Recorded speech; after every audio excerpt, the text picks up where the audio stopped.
guys, welcome back to my channel. This is just to let you know where I've been, the personal reasons I've not been around. First things first, I did it. I framed it and put it on the wall before all of this went down, which I think was kind of ironic.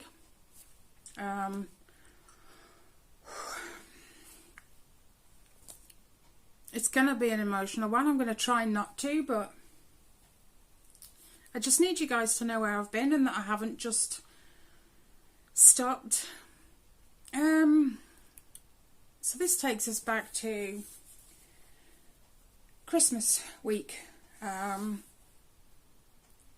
regularly get phone calls off my dad, once a week, if not more, just kind of checking in. How are you? How are the kids? And I got a phone call from him Christmas Eve morning. He was, I say, at work. He's, I think they call him community carers. He goes and helps people in their own home to look after themselves.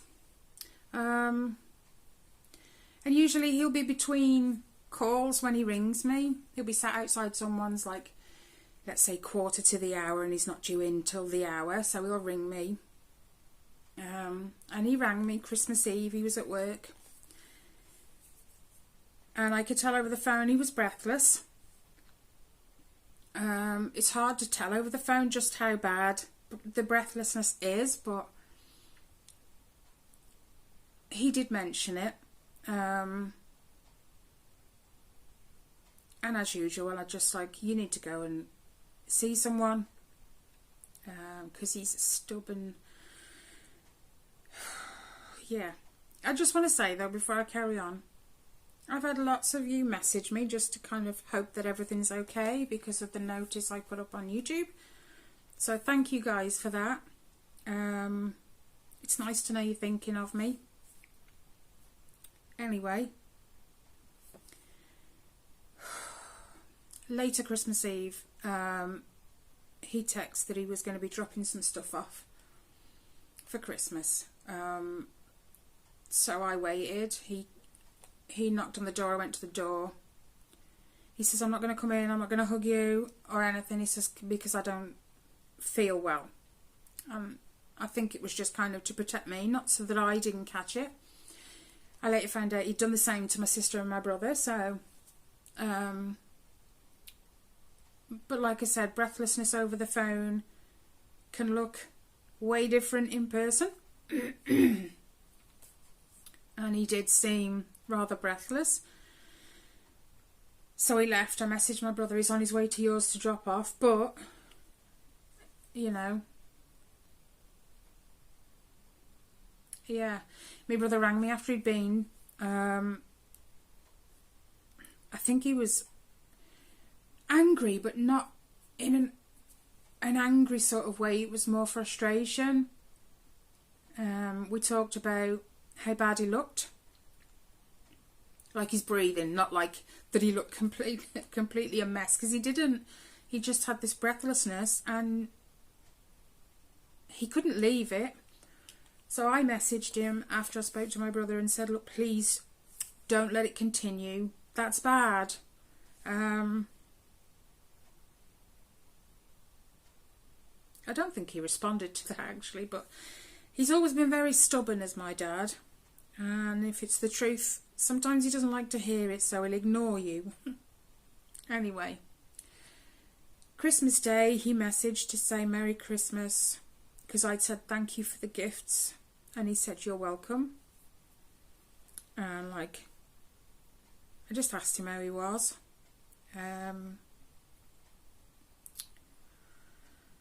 He said, I'm okay, still breathless, but I'm alright, which was normal for him. He could be on his deathbed and he'd be saying, yeah, I'm alright, I'll be over it in a week. That's just the sort of person he was. Anyway, Boxing Day came, and I think his wife had been on to him about going to see someone because he was still breathless. I later found out he went to work that morning But by dinner time, just before dinner time, he texts me to say, I'm at the hospital at the walk-in clinic. I'm getting checked out. I love you. So I text him back, relieved. Thank you. I thanked him because to get my dad to do anything he doesn't want to do is a mission. So I thanked him, and I just, please keep me updated, what's going on, what's happening and stuff. So I get a text every hour or two, and if I didn't, I'd text him, what's going on. He was sat there for hours, bless him. And even though he was breathless, no one gave him any oxygen at all, nothing. Which kind of annoyed me a little bit, because if someone can't breathe, what's the first thing you do? So, I think he saw a doctor, and the doctor says, right, you're straight upstairs. We're not hanging around, we're admitting you, and that's that. So I got a text off my dad saying, they're admitting me. They think I've got some sort of infection, and these next few words will haunt me. Sorry. He put, my kidneys have taken a hit. Just, of all the ways he could have put it.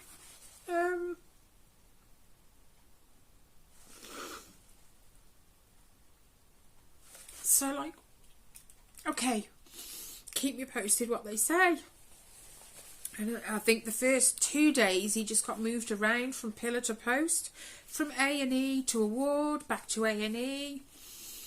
It was horrendous, but his kidney function was at 10.7%, I think. It was something really, really low.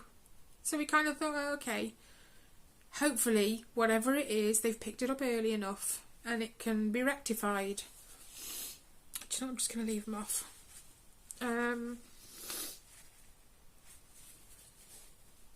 So we created a group chat on text so that his wife could update us all at the same time in this group chat how my dad was doing. The stubborn so-and-so never said he went to the hospital alone, and said he was sitting there alone, otherwise I would have gone. I thought his wife was with him. She wasn't, she was at work. But he was constantly texting her too, let her know what was going on. Anyway, he finally got moved to the heart and lung ward, where they did, it was Thursday he went in. It wasn't until Saturday that they gave him oxygen. And then Sunday, I forget, it was either a CT or an MRI, I'm not entirely sure, but they did one. And that's when they said, he's got pneumonia on his, I think it was his right lung, I can't be 100% sure. But a lot's happened, so it's details, they're hard. I prepared a coffee. I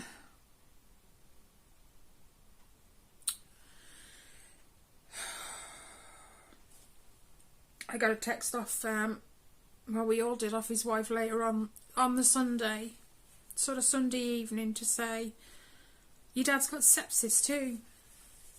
Now, that instantly,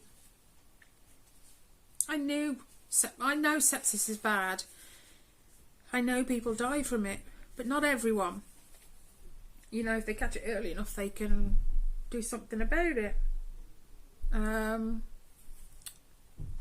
So the sepsis was diagnosed.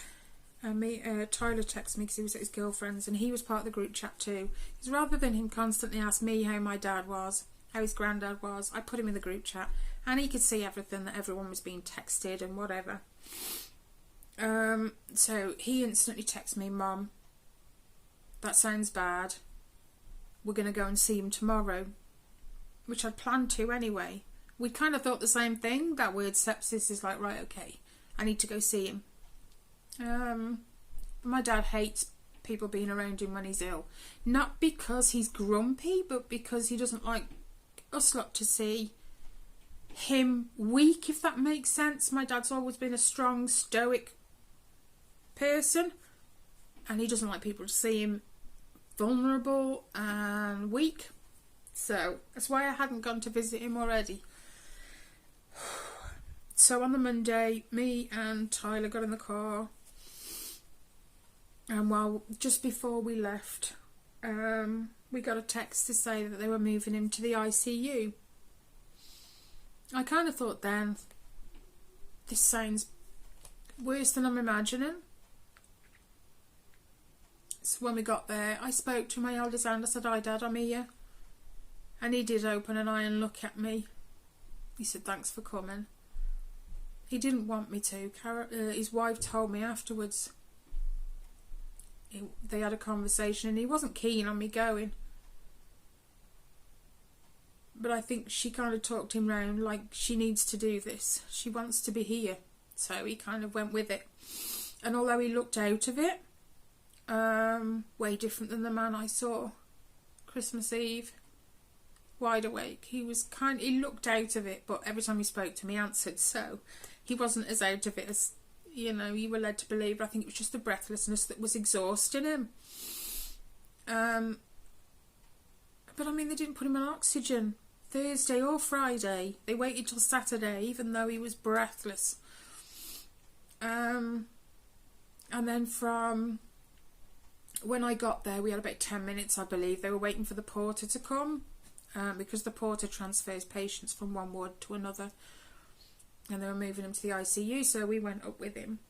And he was put in his own little room on the side of the ICU. So I stayed in there a few hours with him.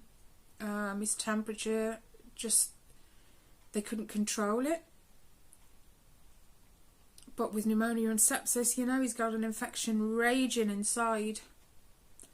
And the first lot of antibiotics didn't touch it, so they introduced a second one while he was still on it to hope that would do the trick.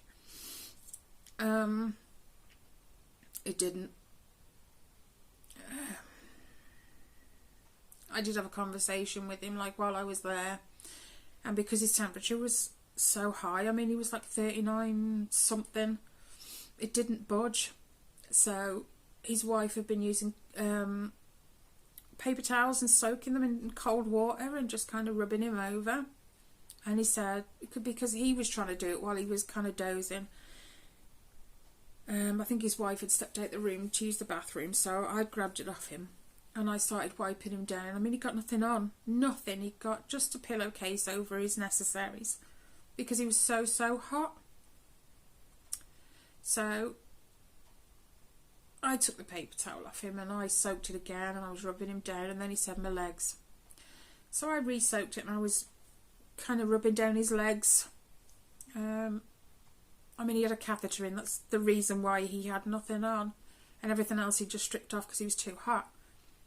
So I was rubbing down his legs, and it was that nice. He lifted his legs for me. He was like underneath, so I was rubbing him down under his legs, on his legs, and I kept going.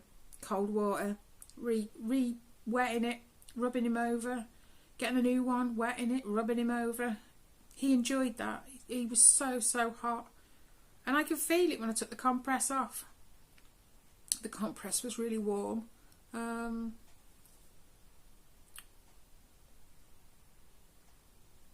Obviously I couldn't stay late.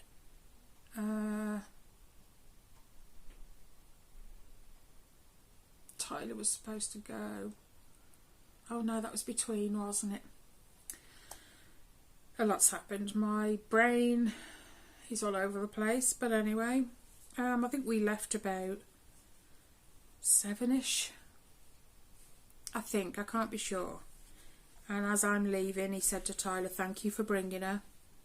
Because Tyler drives now. So, and it was Grandad that helped him get the car, because Tyler didn't have the money straight up and the guy wasn't sure he could hold on to it until Tyler got paid. So he'd asked my dad, "Can you lend it me and I'll give it you back on Friday?" So he did. So he'll be forever grateful to my dad for that, because it's because of him he now has a car and is driving. So he said to Tyler, "Thank you for bringing her." And I said, I love you, Dad. He said, I love you. Those are the last words I spoke to my dad, which I'm grateful for. Not everyone gets that, but I did.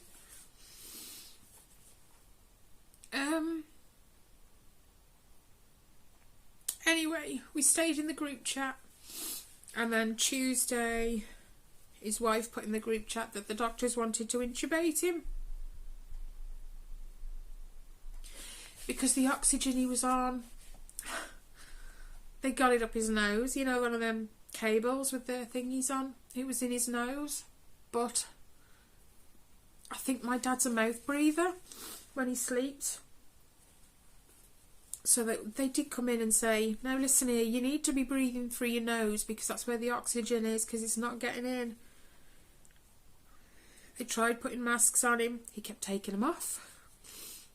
Nothing surprises me there. So yeah, she texted us Tuesday. She they want to intubate him. He's saying no, he doesn't want it. I'm not surprised. I'd have said no too. Just the thought of it. But anyway, later on that day, was it that day? No, it wasn't. It was the following morning, the Wednesday morning. His wife put on the group chat, can someone call me? So I quickly gave her a ring and she was sobbing, absolutely sobbing. Broke my heart. I said, what's happened? She says, he's okay, he's okay. You know, don't think the worst. But she says they've intubated him. They knocked him out, they intubated him, and then apparently as soon as they'd done it, his heart stopped. So they had to do CPR, which, when I spoke to the doctor later, because he said, come with me, we'll sit in a room and I'll tell you exactly what's happened and what we're doing. He said that can be normal for someone who's poorly when they're intubated for the heart to stop. He said, but it only took one round of CPR, chest compressions, and he was back, so he wasn't overly concerned about that. But he said, we're going to flip him on his front. I can't remember if they did it before I got there or not. They're flipping him on his front. Apparently it's called proning, and it's to help his lungs so he can get more oxygen in. But I went to see him. That was a shock. A real shock. Because he wasn't awake. He got the intubation tube taped to his face. He got all these wires and tubes. He'd even got a feeding tube going up his nose. Because he hadn't been barely eating for the past however long he'd been in. Almost a week. So he'd lost a whole ton of weight. And although it was my dad, it wasn't.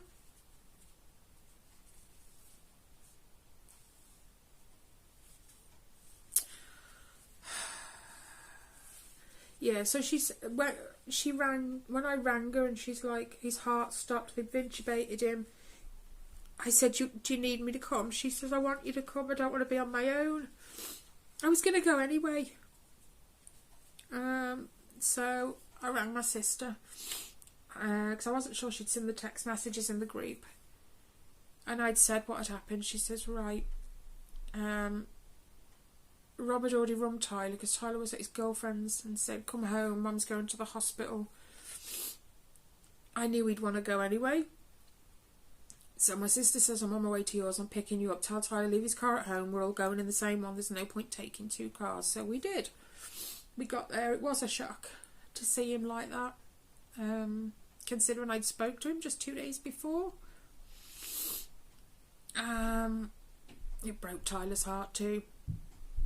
It really did. I think it come as a shock because he'd spoke to him 2 days prior too.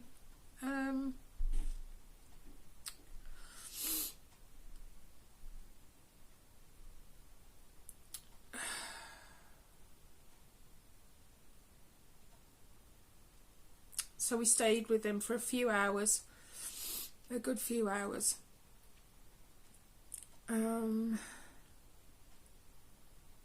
think we left maybe 6 o'clock-ish, somewhere around there. I'm not 100% sure on times. We went home because I had a really bad tension headache, really bad, and I said to my sister, I need to go home. I haven't brought any painkillers with me, and paracetamol, don't touch it when my head's that bad. So she said, okay, come on, we'll go. If anything changes, she will let us know. I think I'd been home half an hour when my phone received a text. And I think Tina must have read it at the same time, my sister, because she rang me. The text said, he's deteriorating. I can't remember her exact words, something like something's wrong, he's deteriorating. So within seconds of reading it, she rang me and said, I'm on my way to come and get you. You coming? Of course I'm coming. Of course I'm coming. And Tyler must have read it as well, because he come bumming down the stairs and got dressed. I mean, we got to the hospital, I don't know, just after 7, I think. 15:15 maybe. We parked, we all got out the car. No, I can't run. My joint pain and my back pain restricts me. But Tyler got out the car and said, Mom, I'm going to run ahead because Carol Ann's on her own.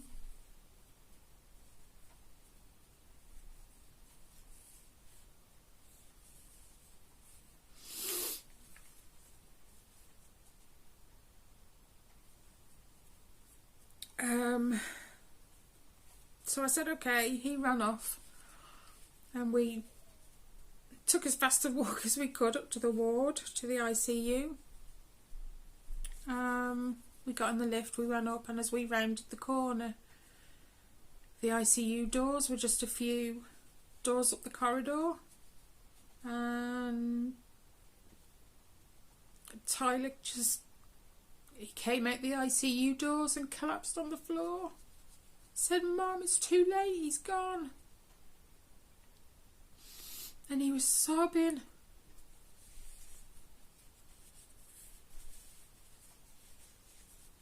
So somewhere between 7 and 7:20, he'd passed away.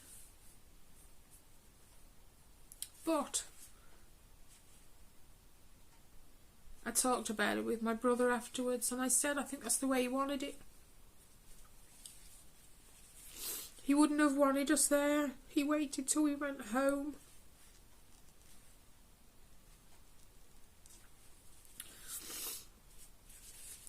I think that's partly because we were all there when Mum passed away. You know, all them years ago. We were only in our 20s and we all watched Mum pass. And he didn't want that. He didn't want people standing over him crying. So I think he waited till we went home and then passed. So that's where I've been. It's been hard, really hard. You know, I'm only 47 and both my parents are gone.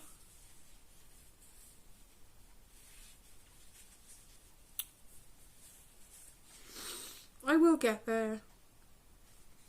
I will get there. So yeah, New Year's Day was the first day of 2025, and it was a bad one already.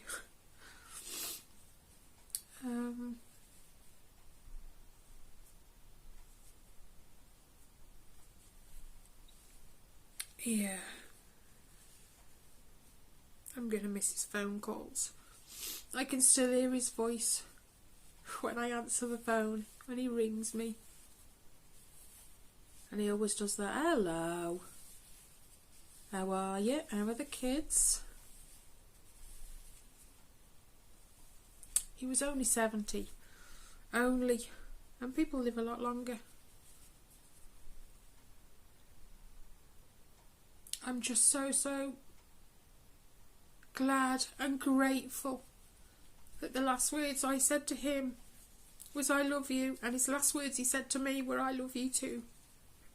At least I got that, because not everyone does.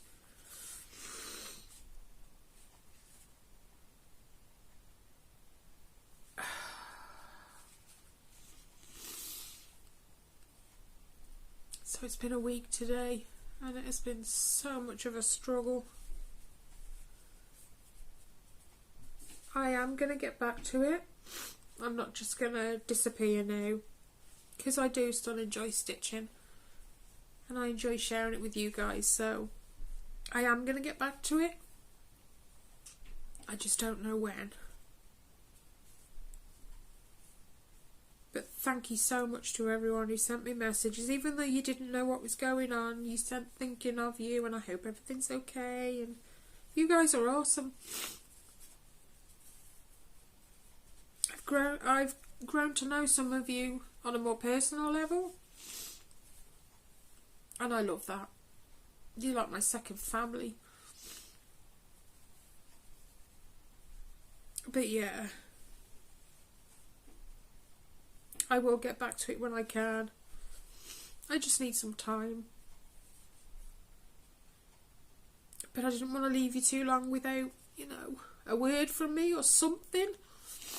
So I'm putting this up today. I will have put a note on the beginning.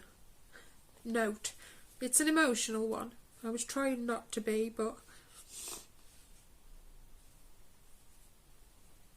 I have some really bad moments.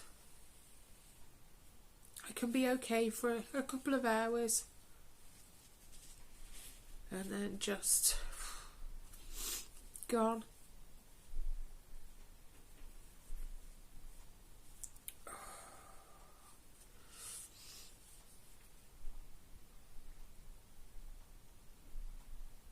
But yeah, just all I ask is that you bear with me just for a little while I try and get myself not better, because I'm not ill. While I try and get myself straightened out.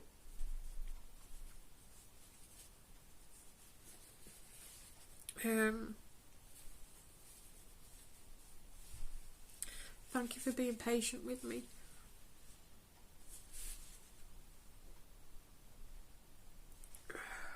I will get back to it as soon as I can, I promise. But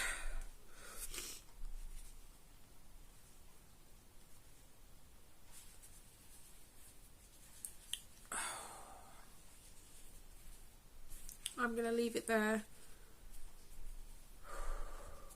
I will keep you updated how I'm doing, even if it's just putting a little note up on YouTube. I'll keep you updated. And then when I'm ready, because I've got unboxings to do, I've got 3 of them now, but I have let them know that, like, what's going on and why. You just need to bear with me, give me some time. We've got to arrange a get together. He didn't want a funeral. Nope. He saw what we went through when Mum passed away, and like at a funeral and stuff, we were all crushed, and he didn't want that. He said, I don't want it. I don't want you like crying over me. He says, that's not me, that's just my body. He said, I'll be elsewhere. So we're just gonna, he said, just get together at the pub and have a drink for me. So that's what we're going to do.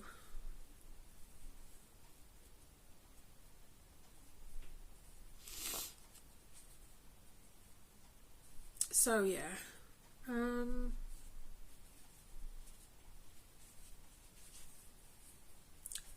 don't think there's really anything else to say.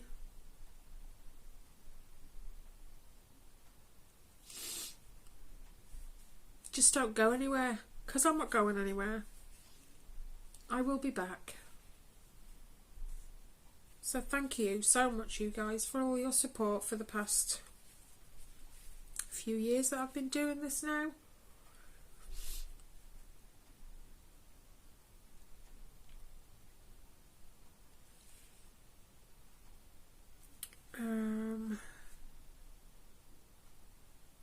I don't know if there was anything else I wanted to say. My brain's gone to mush now.